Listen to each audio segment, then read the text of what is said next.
hit the record button so that we can actually reserve and preserve this for other people to access.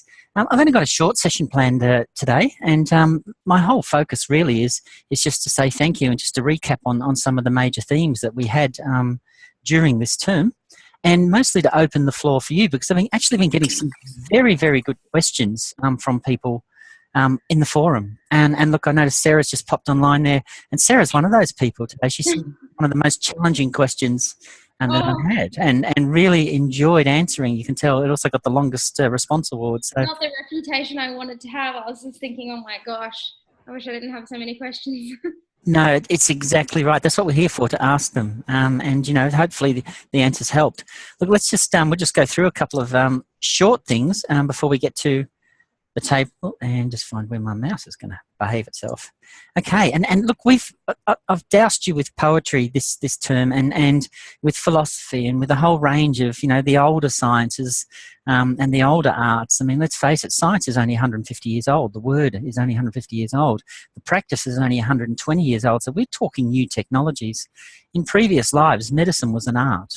You know, philosophy was a science. It was the only science we had. So bringing this back into the fold is just a message to you to take heart, to take confidence that, you know, you are more than a piece of scientific knowledge. It's all about inquiry. It's about, you know, attitude. It's about awe and wonder and seeing the world as green instead of grey. And if we can bring that to our teaching, then we can literally teach anything.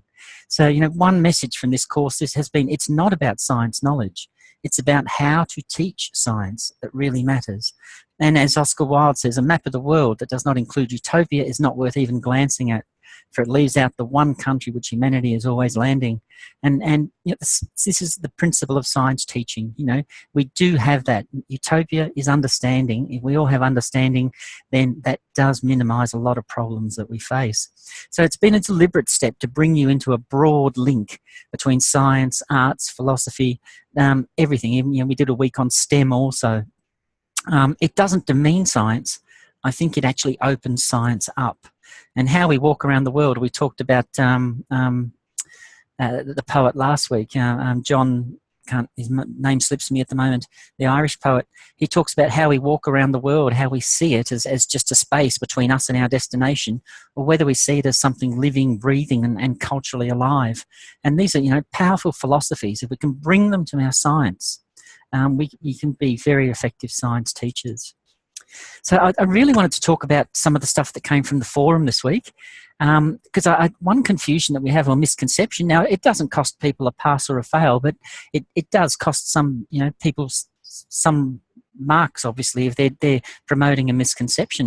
It was a really good question. I was thinking of doing the POE and the 5 E's, but as they're both inquiry-based pedagogies, do they fall under the same banner of inquiry-based pedagogy, and therefore I need to use a different one?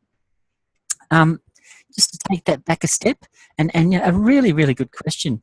It is easy to see the 5 E's as a pedagogy, but it's not actually a pedagogy, and it's really important to point that out at this stage. So it's not a do or die problem that you think it is, but it's really a suite of pedagogies. And in this response, I went on. Let's go back and look at the source, and Roger Bybee actually himself describes it as a learning sequence. So it's not actually a pedagogy, and it's a shell in which we plug pedagogies. And in pedagogies, we attach to each different E. So at the engage stage, we're using a different pedagogy. At the explain stage, we're using different pedagogy. The you know, elaborate stage, it's all very different. And this task actually gets you, to pick within that 5 E's model, pick one of the stages and have a look. For instance, collaborative learning, stage 4. Or stage 3, where they're doing investigations. You know, they're pedagogies that fit into those stages. So this is not do or die. If you've made that misconception, don't panic. It's not going to cost you dearly, but you probably will get pointed out by the marker that the 5 E's is not actually a pedagogy. I just finished doing one of mine on the 5 E's just then. So, but I've started part B and haven't done part A yet. So I was thinking, can I just, like, if I just adjust it a bit, like when I set out the learning sequence for the teacher table kind of one, I would just take one of the stages and talk about that in part A instead of talking about the 5 E's as a whole, or just talk about inquiry inquiry-based learning?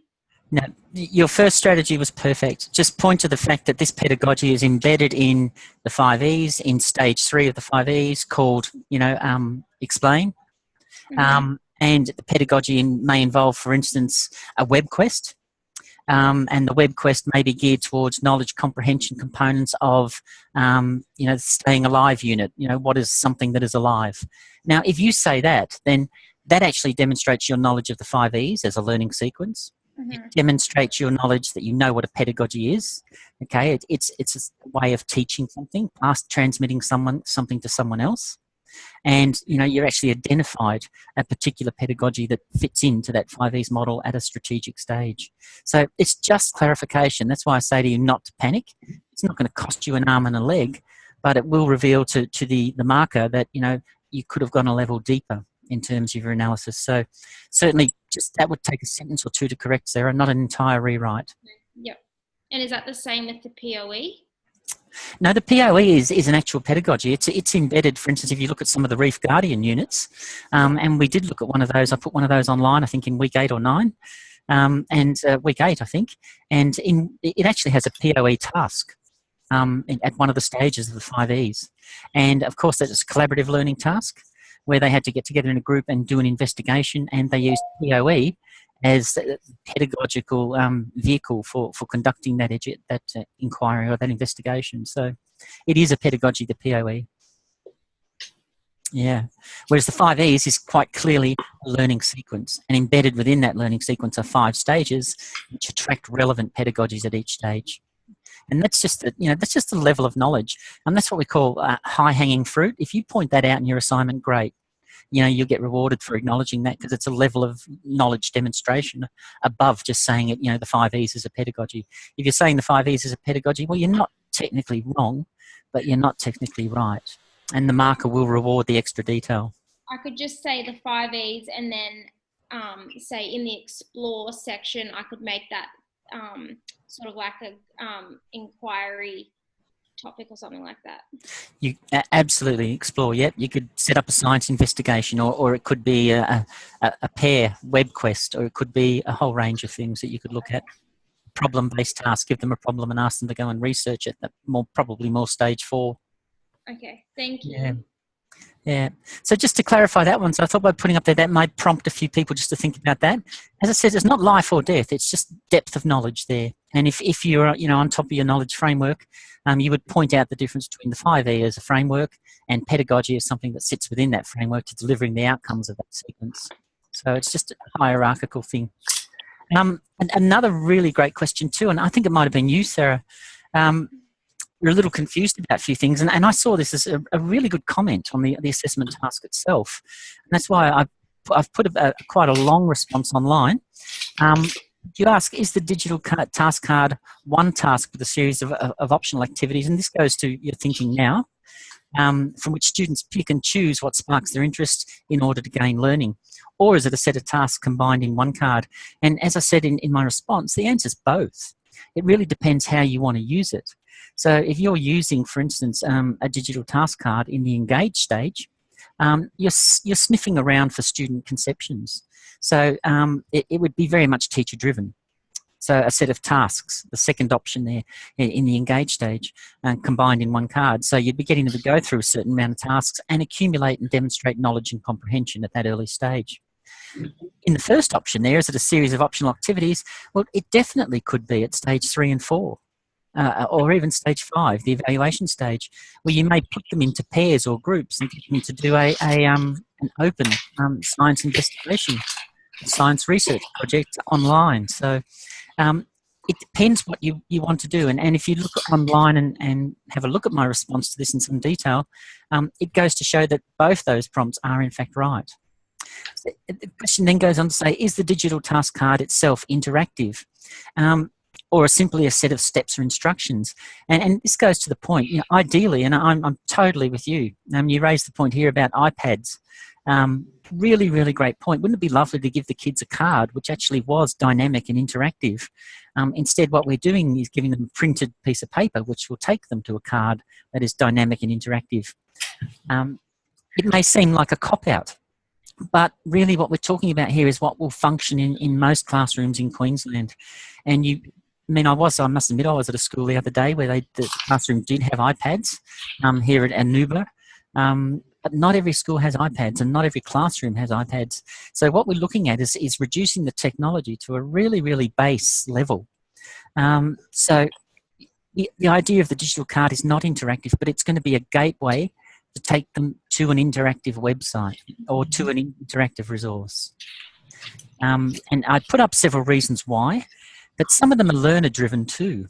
So if you give, for instance, a 4-year-old a printed card, they can look at the card, and then if their parent or guardian or if they're skilled themselves, they may be able to type in the location address and find the website, and they'll be able to identify the card they have in hand with the card that's on the website.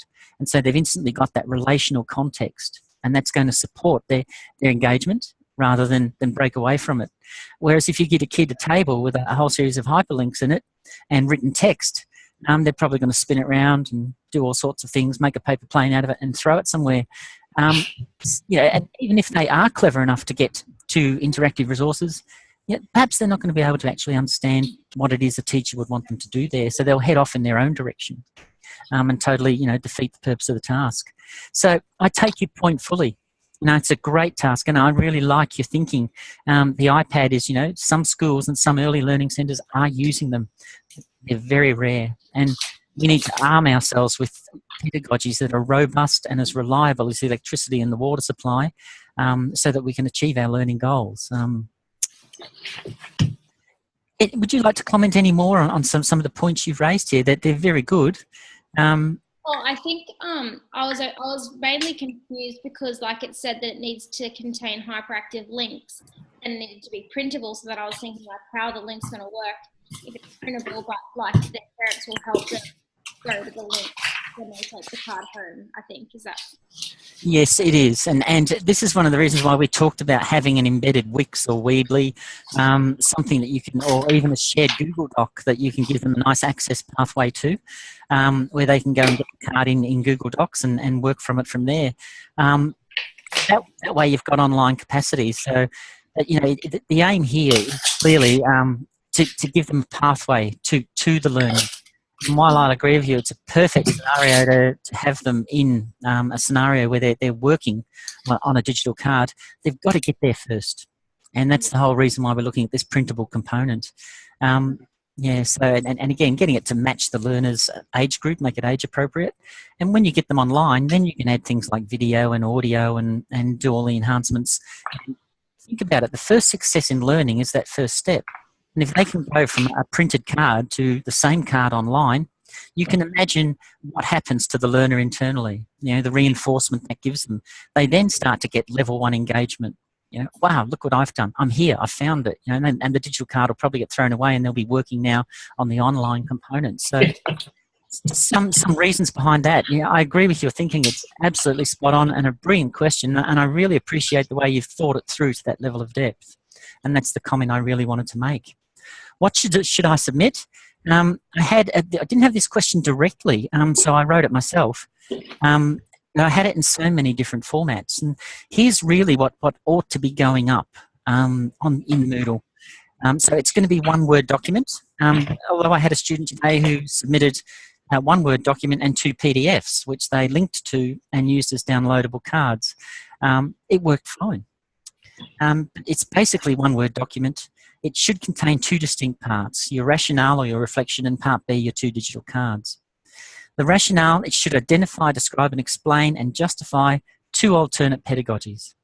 It doesn't matter where they fall in the 5 E's, 2 alternate pedagogies, and you're now applying digital pedagogy to them. So you're demonstrating your TPAC, your technological, pedagogical and content knowledge in situ using 2 different cards for 2 different learner groups. If you've built a Weebly or other support site, you'll need to make an explicit link to it and ensure it's not password protected.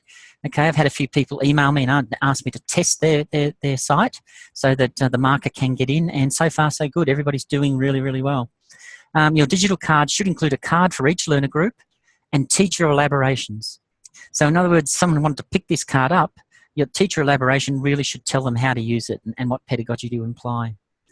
printable versions should be included in Part B.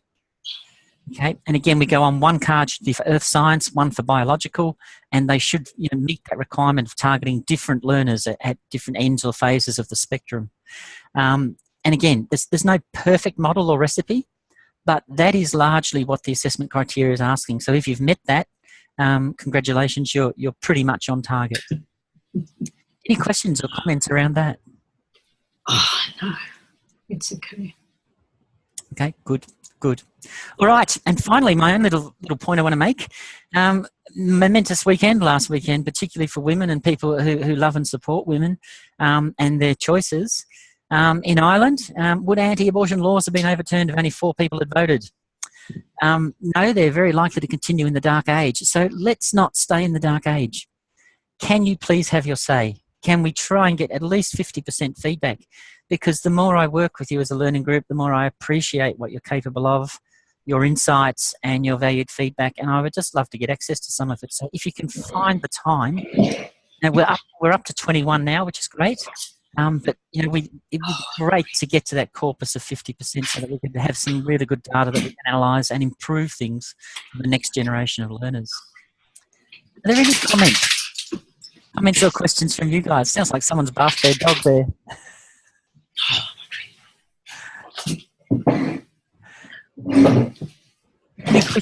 Any questions or comments about anything? Something that I haven't raised, perhaps you may want to add?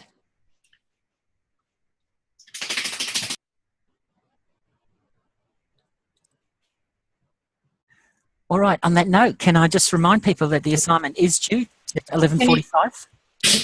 Can you hear me, Colin? I can, Loretta, yes. You spoke earlier about the 5 E's approach and probably targeting one of the levels. Is that correct? Yes. Or can we actually cover several of the approaches? Yes, you can, definitely. Yes, as long as you... this point was raised in terms of describing the 5 E's as a pedagogy. Oh, okay. Okay, that's the only reason I've raised it. If you want to combine in your digital card several digital pedagogies. Because I've used a cyclical approach of the 5 E's, so it's but supporting evidence in my part B, or part A, sorry, part A. Yeah, great. I mean, that model is usually reserved for secondary schools, but I think it's got great applicability when you get a good science class going. You really can't stop them. You want them to keep cycling through that learning production and knowledge production process. Yeah. Thank you, Colin. So with the POE, that's an inquiry model as well, is it? It's the PO is an inquiry pedagogy. Okay, so if I did that, because I've already done the 5 E's and I was going to do that for the other one, and the other one's inquiry based as well, or inquiry pedagogy, it says like 2 alternate pedagogies, so that would not probably be a good idea. 2 alternate inquiry pedagogies, yeah. So that's fine. Yeah, so in your 5 E's, identify which one you're going to do there and then definitely use your POE. Okay, so with Bloom's taxonomy, would you class, because would you class that as a pedagogy?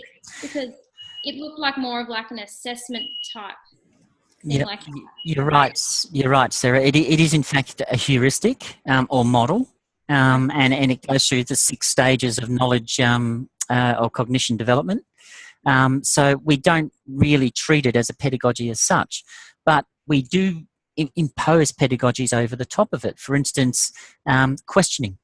You can use direct questioning, and associated with direct questioning, you're going towards guided inquiry, and where the teacher's setting up a digital card, for instance, that may direct students to certain resources and ask them questions about what happens at each of those resources.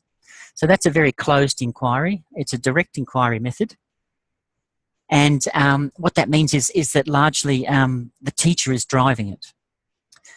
You can also do a digital card online using an open inquiry pedagogy like problem-based learning, where you can give the students a problem, for instance, at stage 4 of the 5 E's, where they're starting now to elaborate, and you can actually give them a problem and sort of say, okay, well, if this happened through our POE in stage 3, and this the reason I'm raising this, it follows for you.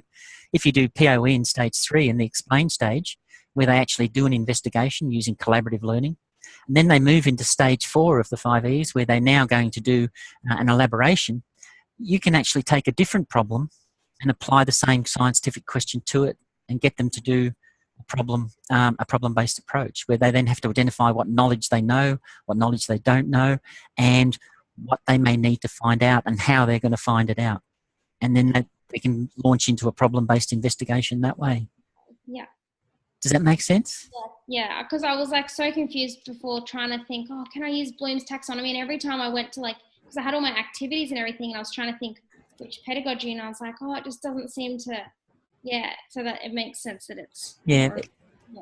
It's just a framework, and we impose pedagogies over the top of it. And a really good one for Bloom's is problem-based learning. Yeah. Because we sort of say, well, what is the knowledge here? What is the problem? What do we know about it? What do we need to find out? And how are we going to find that out? And so, you've got a really good scenario there, and that's basically Bloom's in a nutshell. And then once you get your knowledge and comprehension, you go off and you start to do your application and you move through the hierarchy that way. Yeah. Good questions. A really good point. Are there any other questions or points people would like to raise? Okay, we have about... Colin? Yes, Loretta. There is an update to Bloom's taxonomy with their digital taxonomy, which I think integrates really well with this unit, because it then follows the same cognitive processes and questioning, but integrating your digital technologies and complex technologies within the unit. Indeed, and there are versions of that go back to old software too that no longer exists. So it has been around for quite a while. If you can get your hand, feel free to share it, Loretta, if you want. I have used it, for instance, in the digital pedagogy unit when I've taught. What I'll do is I'll add it onto the forum. Yeah. Lovely. It's great, and it's a good resource. It's fantastic. It really is. Yeah, and it's brought Bloom's into a new generation of learning, which is fabulous. Yeah, and Simmer. I mean, there's Simmer, and there's other frameworks too that do that. But I mean, I quite like the one you're referring to, and please feel free to share it. This is the Church's one. Yes. Andrew Church is New Zealand. Yes, New Zealand are good at this stuff. Yeah, they seem to always be. They are. They're very traditional educators, but they do it with a real discipline, and everything they do is evidence based. So they're not as fond of the 5Es, for instance, as they are as POE, because it generates evidence. Whereas the 5Es is pretty much a sequence that can be strung together in a range of different ways by different people. So there's no such thing as a 5E, and that's why it's not a pedagogy. It's just a sequence. People use the 5Es differently to mean different things and involve different strategies and pedagogies. But, all really good stuff. I love the POE. I've done work with robotics clubs over in New Zealand too, and they're almost militant in what they do, and the way they approach knowledge. It's, they sometimes put me to shame because I'm much more casual and negotiable around knowledge principles, but certainly in New Zealand it is how it is, and that's how it's done. And, they've got some really good models coming forward. Yeah. Colin, there's a question from Jackie Perry on the chat for you.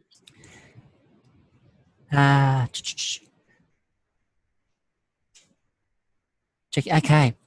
My mic. Okay, not work, but I want to ask if engagement pedagogy and productive pedagogy are acceptable. Absolutely. Narrow down what you mean by engagement pedagogy, Jackie. Just narrow that down so that you can actually say what it is you're describing. And productive pedagogies, again, narrow that down, because that's, as we said, we've got inquiry-based learning, and then it steps down, for instance, into the 5Es, and then we've got productive pedagogies and engagement pedagogy. So go down one layer as you're talking about your pedagogy and explain exactly what that would look like as you're doing it and as you're suggesting it. If you're doing that, then you're absolutely spot on. But you could go deeper with engagement pedagogy, and I'm sure you have, and just said what it is you would be doing in that task and how it reflects those engagement pedagogy principles. And same with... Okay, is that Jackie trying to talk there?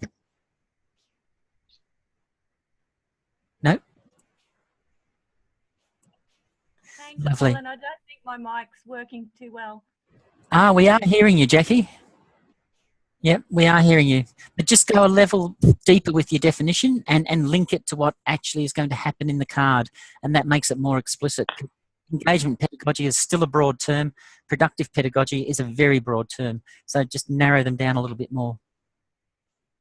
So if I said that it would be the practical work of observing, documenting, would that be okay? So it's a lesson relevant to the student, and that would be the practical work of science, of taking observations, documenting them, and then reporting back on them.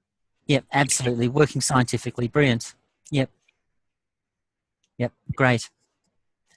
Yeah, and so just take it out of that motherhood sort of heading of engagement pedagogy and say, you know, exactly what it is.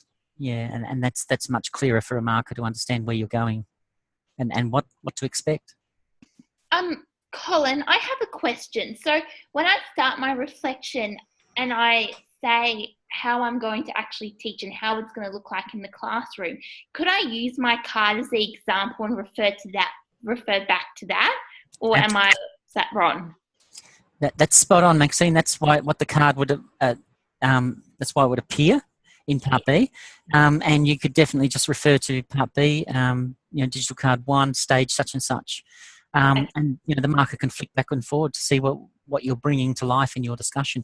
That's intertextual referencing. That's something that we do expect at second and third year level, that you will take your own assignments and use them as a referential text where you can refer the marker around to different parts of what it is you're explaining. It's a good technique, definitely. So sorry. So for example, like if I said if I do a YouTube clip on my card, I can refer my marker to say this is how I think it's going to look in the classroom, and I can refer back to the YouTube clip in better words. But I'm just saying for example terms. Yep, definitely. And you could talk about your pedagogical intent and including that clip, how it contributes to the overall pedagogy that you're modelling. So it gives you a really good chance to refer to your own card, definitely. Yeah. So I can refer to my card when I write my Part A. A picture paints 1,000 words, yes, definitely. Yeah. Colin, with yes. How we're supposed to be doing 2 separate pedagogies for each card, with the card, are you then supposed to pretty much specifically only use the one pedagogy? Because like how I've done mine around the 5 E's and I'm kind of got to readjust it now. With some of the activities, I made them group work. So if I'm going to concentrate on, say, inquiry, like a structured or a guided inquiry now, do I need to take the group work out because I've referred to like them learning from each other? So if I've got like collaborative learning in there, that sort of contradicts the one pedagogy I'm meant to be focusing on? No.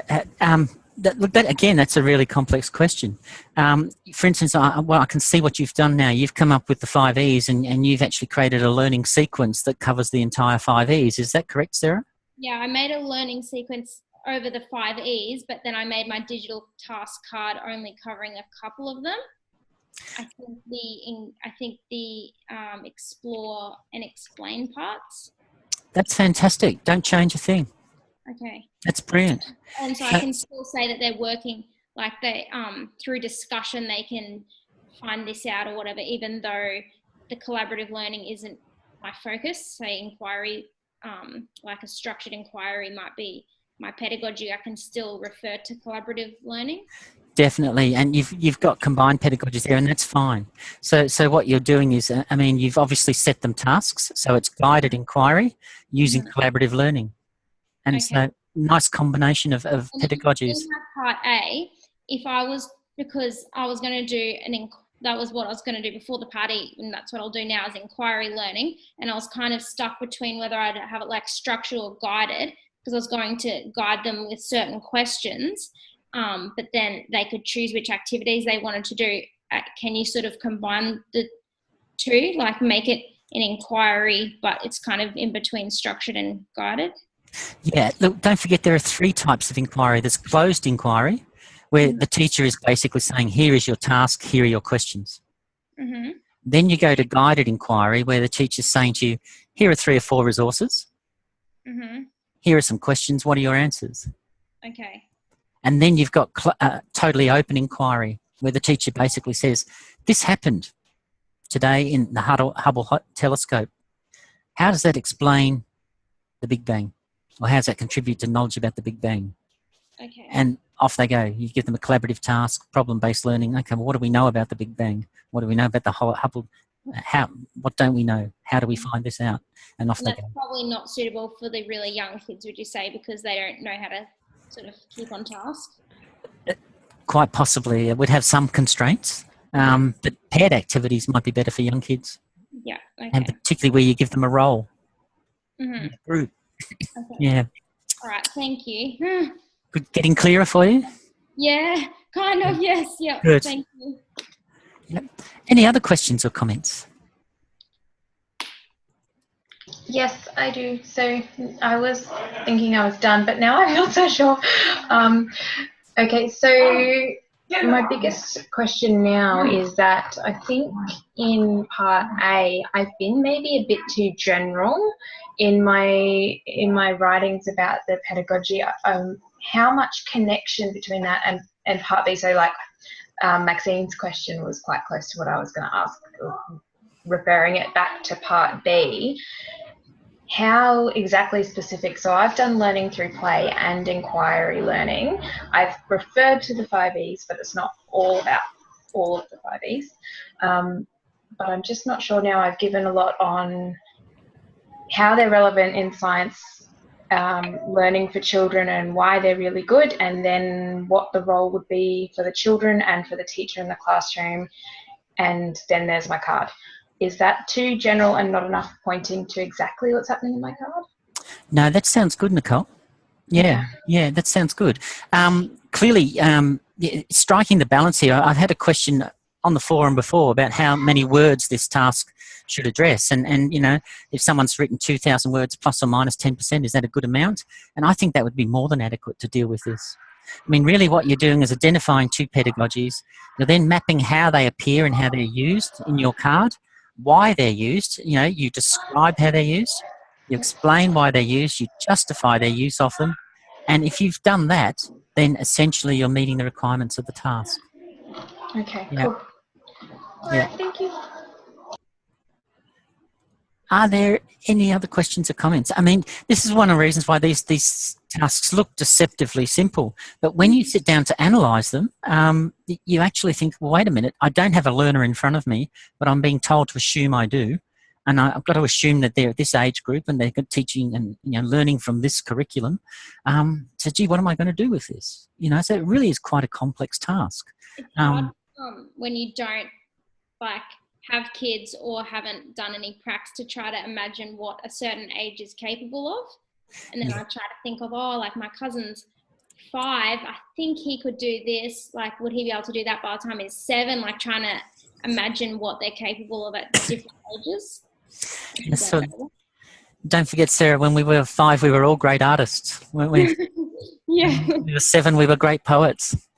And great philosophers, and all of a sudden somehow formal schooling beat that out of us, and now flowers are red and grass is green, and cows have stick legs. So it's interesting question you're raising, and look, there's no one answer. So a lot of this is imaginative thinking, but it's not imagination born out of wild fancy. It's actually based on your understanding of teaching frameworks. And that's why we use poetry a lot. This term. Poetry is a way of explaining things that we think, things that and sometimes are too frightened to say. So in this scenario, it's a great way to produce a card that we use for imagined learners. Clearly there'll be gaps. No one's perfect. But by and large, as Nicole pointed out, we are looking for 2 separate pedagogies, well described, well explained, justified and applied. And if you've done that and it's consistent with the literature and it's consistent with good practice and it's evidence-based, then you've done well in this task. Yeah. All right. Anyone doing chemical and physical sciences next term? No? Colin, I just want to ask a question. Is it a PK next term? for the first assessment? No, no. Oh, okay. That's Yeah, it's actually you're designing a lesson on identifying a misconception in science. okay. Okay, that's good because I need to do that next term. So that's good to know. Yeah. Do you take that subject? Yes. Yep. I will be taking that subject. Yeah. I'll be with you, Colin. All right, Loretta, fantastic. Look, With you, Colin. Is there a textbook for it? Sorry, I haven't actually looked on the Moodle. it's the same ones, Loretta. I've tried to set it with student budgets in mind. So yeah, 2 textbooks get you right through the year. Fantastic. Yeah, and that's the plan. And just a question, did people find the ebook useful this year, or for the next unit, should I not write an ebook and do something briefer? Is there... I like the ebook. Yeah. I found it excellent, yes. I liked it. I also like the ebook. All right, then definitely. So I'll be working through June and July on an ebook, which is great. So it's good to know that it at least will be used and appreciated. Thank you all. You've been regular contributors, and Sarah's just hit a barrage of brilliant questions today, and it's just left me realising that if nothing else, at least we've stimulated some good thinking. And we, as a result, we're going to produce much better, much more engaged and much more capable and forward-looking teachers. And that's what you do when you think on your feet and you learn to think on your feet. And, you know, I just appreciate you demonstrating that shift and how much you're engaged in doing that. So thank you for your input. Thank you for turning up week to week. And look, I wish you best with all your assignments and your degrees in general, and hope to meet you again at some stage down the track. Thank you for all your very vibrant and sometimes comic replies. They're a lot better than reading just, you know, the very boring responses. When you're very stressed, at least you can laugh, and it's like, yeah, it's really good. Thanks for that feedback, Sarah. Well, wish you all the best. Thank you, Colin, and thank you for replying to all my help emails. It really helped a lot. Thank you. Look, I actually looked forward to them, Maxine. Thank you. Thank you, Colin. You're welcome, Loretta. Good night, everyone. I'll come and see you for a coffee one day. Please feel free. Yeah, I would enjoy that. Yes. Yeah. Okay. Thanks, Colin. Take care. Bye-bye. Good night. Good night all. Thank you, Good Colin. night. Bye.